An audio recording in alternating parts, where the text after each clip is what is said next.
Et l'argent ne fait pas le bonheur. Tu peux avoir tous les millions du monde, mais si tu n'as pas Dieu, tu as échoué. Mesdames et messieurs, bienvenue dans votre émission Entre nous. Entre un milliardaire qui détruit sa vie, une baptême qui se passe mal, et encore une église qui vend des terrains pour le ciel, je viens vous dire, générique.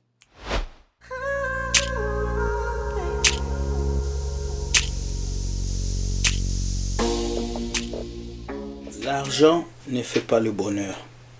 On nous l'a déjà dit plusieurs fois.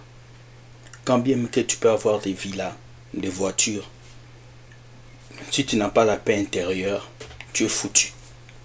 Voilà pourquoi nous allons regarder la première vidéo. Ces milliardaires qui avaient tout ce qu'il faut dans la vie, mais il s'est ôté la vie. Qu'est-ce qui s'est passé? On ne sait pas. On va suivre la vidéo. Suivez. Un milliardaire nigérian chez lui à Lagos. De qui s'agit-il et pourquoi cette décision extrême? L'ancien PDG de Konga, l'un des géants nigérians du commerce électronique, Nick Imudia, 45 ans, s'est donné la mort. Imudia aurait commis cet acte en sautant du balcon de son appartement à Lekki, dans l'état de Lagos, le mardi 25 juin 2024. Avant sa mort, l'homme d'affaires aurait appelé son frère basé aux États-Unis pour lui donner des instructions sur la manière de répartir sa fortune et aurait également appelé sa jeune fille pour l'informer qu'il serait toujours là pour elle. Le chef de la police de l'État de Lagos a ouvert une enquête pour élucider les véritables circonstances entourant le décès de l'ancien PDG de Konga.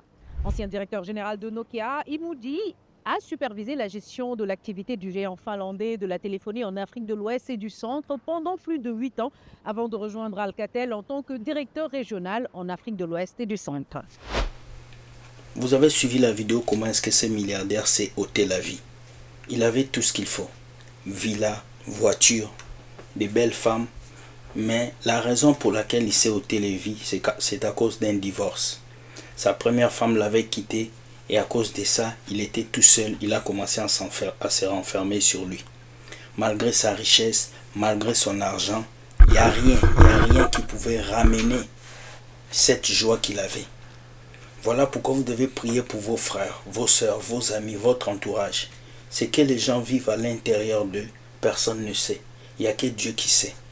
Et moi, ma Bible me dit que c'est lui qui s'est détruit la vie, il détruit le temple de Dieu. Votre corps est le temple de Dieu. Si vous détruisez ce corps, vous détruisez le temple que Dieu vous a donné. Alors, qu'est-ce que moi j'ai à dire, à part dire, faisons très attention dans cette vie. L'argent ne peut pas combler la place de Dieu dans vos cœurs. La richesse ne peut pas combler la place de Dieu. Il n'y a qu'une seule chose qui doit être comblée dans vos cœurs, c'est la paix et la joie en Jésus-Christ. La Bible a dit, allez par toutes les nations, baptisez-les au nom du Père, du Fils et du Saint-Esprit. Pour nous, le baptême, c'est par immersion. On te plonge dans l'eau, on te fait sortir. Et le baptême ne doit pas être donné à un enfant, car un enfant ne comprend pas la parole de Dieu.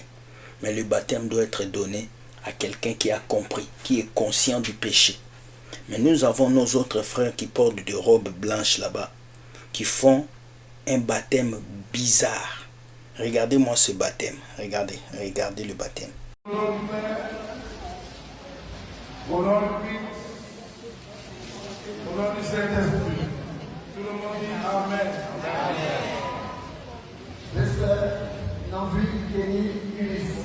Nambi était baptisé au nom du Père, au nom du Fils, au nom du Saint-Esprit, tout le monde dit Amen. Est-ce que vous avez vu ce baptême? Ce baptême n'est pas biblique. On ne peut pas baptiser quelqu'un en lui lavant avec de l'eau. Ça, c'est une douche. Les gens viennent à l'église pour prier, vous commencez à les laver. Il ne manquait qu'un chiffon, il ne manquait que du savon pour que tu puisses les laver. Voici ce genre d'actes, ce genre de choses que nous commettons dans les églises qui créent beaucoup de dérives. Après, nous crions que Dieu nous a laissés. Mais comment Dieu ne va pas nous laisser? Car cet acte-là n'est pas un baptême. Cet acte-là, c'est de la religiosité. Le vrai baptême, nous avons deux baptêmes dans la Bible. Le baptême d'eau et le baptême de feu. C'est le baptême du Saint-Esprit. Donc si vous avez été baptisé comme ça, on vous verse de l'eau sur la tête, faites très attention. Cherchez Dieu et faites-vous baptiser par immersion afin de recevoir le témoignage du Christ.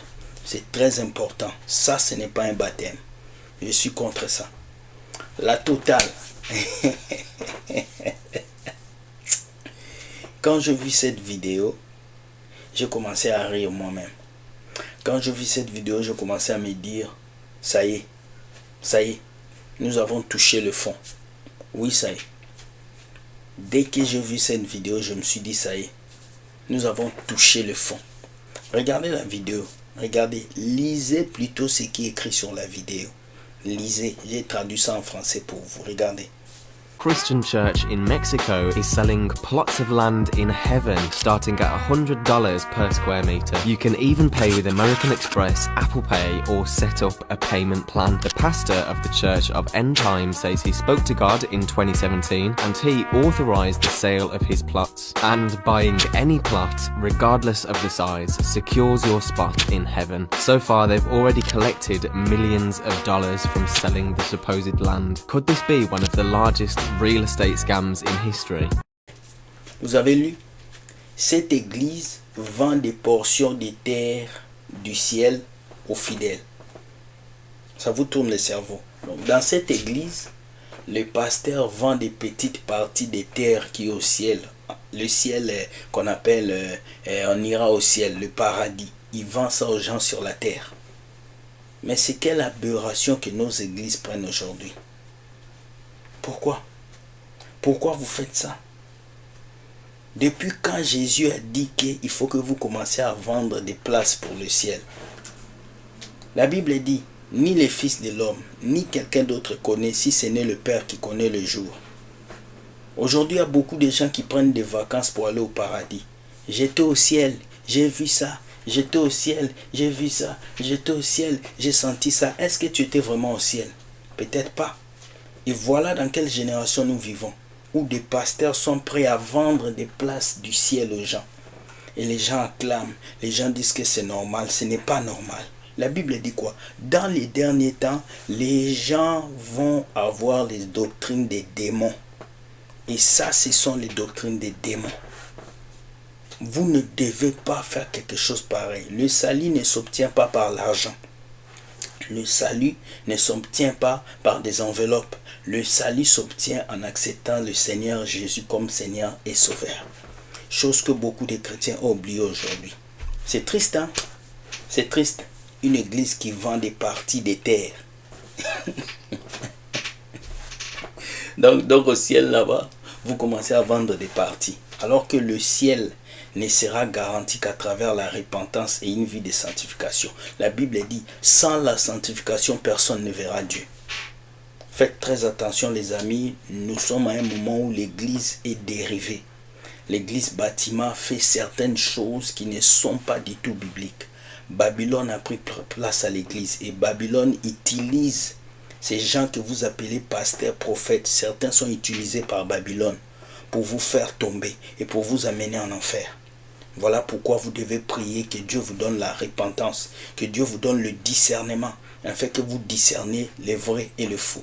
Dieu dit il y aura le blé et l'ivraie. Mais nous, on n'a pas la force de séparer le blé et l'ivraie. Nous, on vient juste vous montrer les actes et les choses que les gens posent. C'est à vous de prendre des décisions. Si vous voulez rester avec les faux pasteurs, restez. Si vous voulez suivre Jésus normalement en priant sincèrement, suivez Jésus. Mais le choix revient à vous. Comme moi, je fais mon choix. Je suis Jésus, je prie.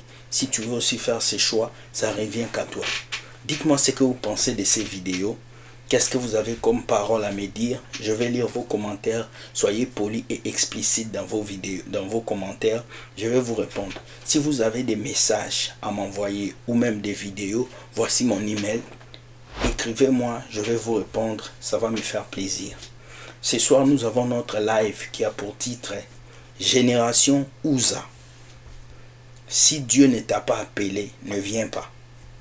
Si Dieu ne t'a pas appelé, ne viens pas. Parce que c'est dangereux. Il faut un mandat. Voilà pourquoi l'affiche est là. Nous nous voyons ce soir. Soyez bénis. Sachez que Dieu gagne toujours. Écoute, like et partage et abonne-toi à la chaîne parce qu'il y a plusieurs vidéos qui arrivent qui vont te toucher, qui vont te permettre d'avancer. Je vous aime, je vous dis ciao ciao.